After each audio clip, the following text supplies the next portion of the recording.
the cross of Calvary, two things hanging by. 7:2, we passed that way back when, didn't we? Revelation chapter 7 here this evening.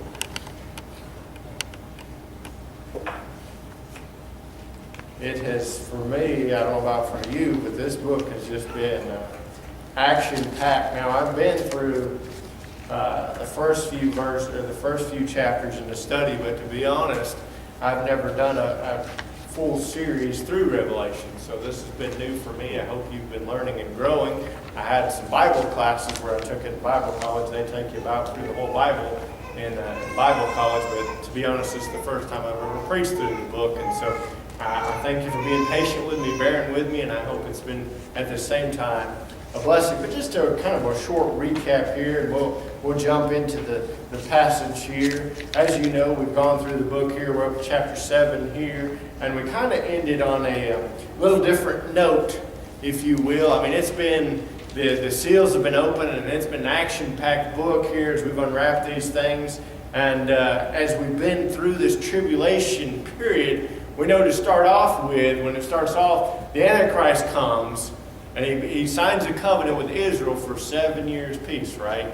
Now, Daniel chapter 9 goes through, and it breaks down the 70 weeks of the time span here, and then you take a little break in the 7th week, if you will, to make it 70 weeks is that tribulation. And it talks about that. It says in verse 27 of Daniel chapter 9, he shall confirm the covenant, talking about the Antichrist, with many for 1 week. And in the midst of the week, he shall cause the sacrifice, the oblation to cease, and for the overspreading of abominations, he shall make it desolate, even unto the consummation and determined shall he be poured out, or poured upon the desolate. I believe it's talking about the Antichrist there. He's going to break the treaty with Israel halfway through the tribulation. Then all war is going to break loose. Everything's going to just start unraveling. And we looked at every one of those seals so far that's been unwrapped in chapter 6. And man, whoa, was it not? Just like, wow. And we ended last time, if you remember, with seal number 6. We talked about how there's going to be like stars falling from heaven. It's going to be like meteorites. Then you're going to have the sun. It's going to turn black. And the moon's going to be like red blood. I mean, can you imagine what all is going to be happening? People are going to be hiding in caves thinking they can hide from God. And they ought to know better. The rest of Christians know you can't hide from God. Doesn't matter where you go. Doesn't matter what you do. He knows. He's an all-knowing, omnipotent God. Then that brings us in to chapter 7 here. As we know, the 6th seal unwraps, but then chapter 7 is what we maybe call a parenthetical phrase. You may be talking and you may use quotations or you may use parentheses. And that you can really look at chapter 7 as like a parentheses. And then chapter 8, you have the 7th seal that opens up. So let's unpack this. Let's look at these things. There are some vital, important things.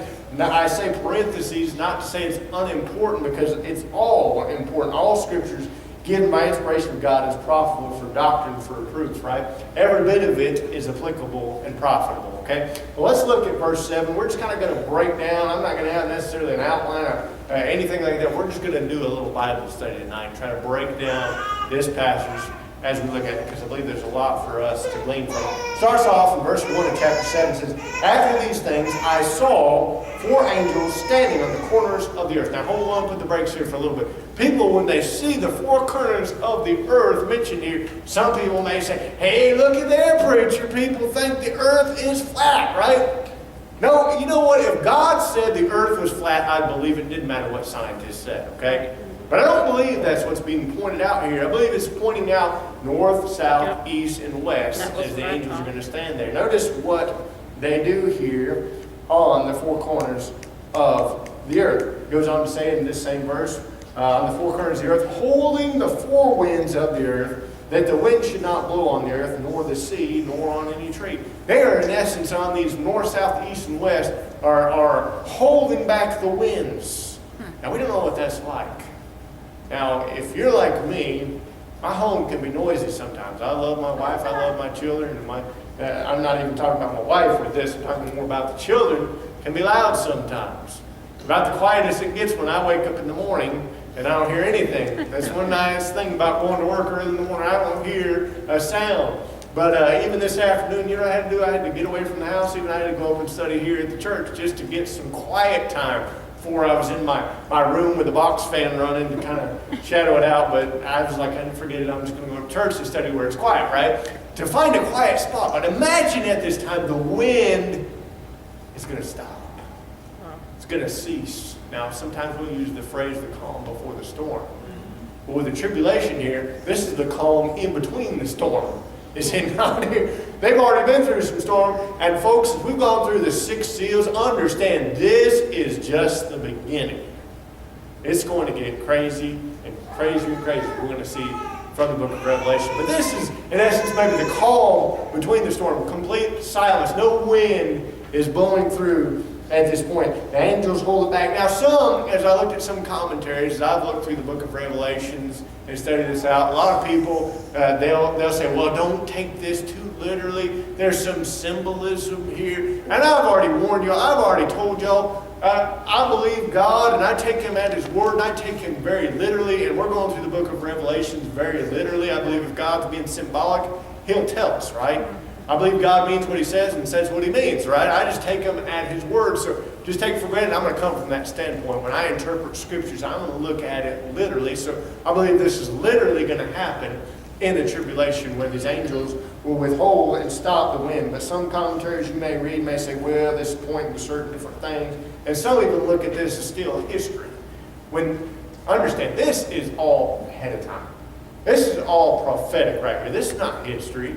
This is things we're looking forward to. And as we said last time, that's where it can be hard to imagine sometimes we go through this book. Because this is not anything we've ever seen or experienced. And even for John, as he's seeing these things, put yourself in his place for a minute. I mean, God's bringing to him all of these revelations. Wow, he's got a whole head full of these things. And he's having to write these down in the inspiration of God and put them in terms that he knows and that he can see. But then verse 2 goes on to tell us that another angel comes, and it comes from the east. And it has a purpose here. It has a thing in mind, having the seal of the living God. And he cried with a loud voice to the 4 angels whom it was given to hurt the earth and the sea, saying, hurt not the earth, neither the sea nor the trees, till we have sealed the servants of our God in their foreheads. He says, whoa, let's take a minute here. You see, we take so many times things for granted. God has a purpose for each and everything. As we mentioned, this is a parentheses, but God has a purpose, a meaning for everything that goes on in our lives. And I think sometimes we forget how God moves and does. God's still got a purpose here. We're going to see even in this tribulation, He's got a purpose for each and every one of us. Nothing happens by accident. We forget that so many times, don't we? When we go on day in, day out, we just kind of think, this is free time or whatever, or this thing will come into our life. Somebody will say something, we hear something, we watch something. We too many times think it's happen circumstances, don't we? When God is a God of purpose, God is a God of plan, God has it all mapped out, and things don't happen by accident in our lives. We ought to look and we ought to bring glory and honor and praise to God in everything that we do. So many times we let things pass by us and opportunities and time just fly by, and it's just like it doesn't mean anything to us. When God has a purpose and meaning for everything. You may have hobbies, you may have things that you like. Can I encourage you in that thing that you like, that your heart yearns after? Think about using it for the glory of God. You say, brother, I love Facebook. Hey, do you know you can use Facebook for God's glory? You can. I'm not saying you just spend hours on end, just, running through every article and everything, but you can use that as a witnessing tool. You can use it for God's glory. Hey, you like music? You like spending some time, like me, picking at your guitar a little bit here and there, if you get the time to do it, use your music for God's glory. Use these things for God's glory. God has a purpose in mind for you, and God has a purpose for what He wants to do in the hours of the tribulation here, as we're going to look. He says that the angel comes down with having the seal of the living God. We looked at the seals. That's like an emblem, if you will. Many times in the olden days, they'd bring these letters, and they'd have the king's signia on it, right? When they would drop off these. Well, here comes an angel with the seal of the living God. Comes with a seal. We're going to look at this, what all is going to unfold with this angel and the purpose that God has orchestrated here. And as we look at this thing that unfolds, there's a lot of people that believe a lot of wrong things. As we look down through some of these verses that we're going to look at, we're going to point out the errors in the things that they believe. You see, there's a group you may know well. They may have knocked at your door. They may have said, hey, we want to invite you down to the Kingdom Hall. I'm talking about the Jehovah's Witnesses. We're going to talk about tonight the 144,000. And the Jehovah's Witnesses believe that that's going to be them. Now, their eschatology, all that's all jacked up. Okay, so we're not going to get into all that. But they believe the 144,000, that's them. But you ever looked at the raw numbers of how many Jehovah's Witnesses there are? There's 8.3 million. So somebody's not doing their math or something. We're not looking at the Scripture right. Now, these are, as the Scripture plays out, and I don't know how they get their heads wrapped around, because you can even look at verse 4, it describes who these 144,000 are. And I heard the number of them which were sealed, and they were sealed in 140 and 4,000. That's 144,000. Of all, listen with me here, let's look, of all the tribes of the children of Israel. Earth to Matilda, right? Dirt to dirt, you know. Somebody who's sitting in the back of the class not listening here. That's about 8.3 million people sitting in the back of the class not listening, because it clearly says there 144,000 of the tribes of the children of Israel here. So understand, we're in the tribulation. The question may pop up into so many people's minds as to will their people be saved in the tribulation period. Well, here's 144,000 witnesses, not Jehovah's false witnesses, but Jehovah's right witnesses here that are going to be Israelites. They're going to go out and they're going to be spread. You see, we said that the Antichrist makes the covenant with the tribes of Israel, right? So they're suddenly called of God. They're sealed, as it says here. Now we know we look through, and there'll be a mark of the beast, the Antichrist. But this is not talking about that. This is talking about those that will be in use of God. The Israelites that are going to be sent out, that are going to be spreading the good news of Jesus Christ. And we can see where this is set up. And today in Israel, they don't believe Christ was the Messiah. Now I do believe this. We talked about will their people be saved during the tribulation.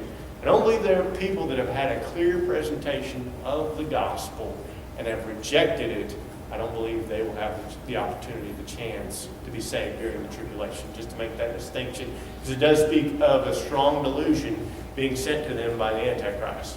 But we know that in Israel today and all around our world, many have not heard the good news of Jesus Christ. You can look at the 1040 window and you can see where it's so unreached. So there will be many people saved, as we're going to see in the tribulation. It's even going to lay out some of these things. And it goes on to say, look through the tribes. And we're just going to kind of read through this a little bit and look at some of these. And point out, as we think of the 12 tribes, because that's who it's pointing out, the 12 tribes of Israel, notice maybe some differences here. I want you to plug in, and maybe you can tell me some things that you may see that are a little different, okay? Verse 5 says, "Now the tribe of Judah were sealed 12,000. The tribe of Reuben were sealed 12,000. Of the tribe of Gad were sealed 12,000. Of the tribe of Asher were sealed 12,000.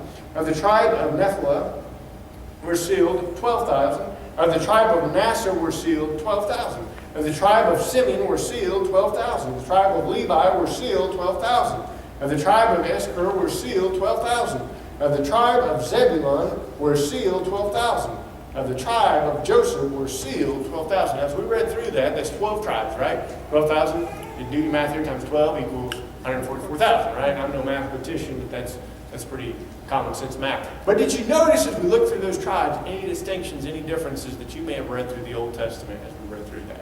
Anybody catch some differences that as you look through the Yeah, this is the first and only time in the Scripture that these particular 12 were listed as the 12 tribes of Israel.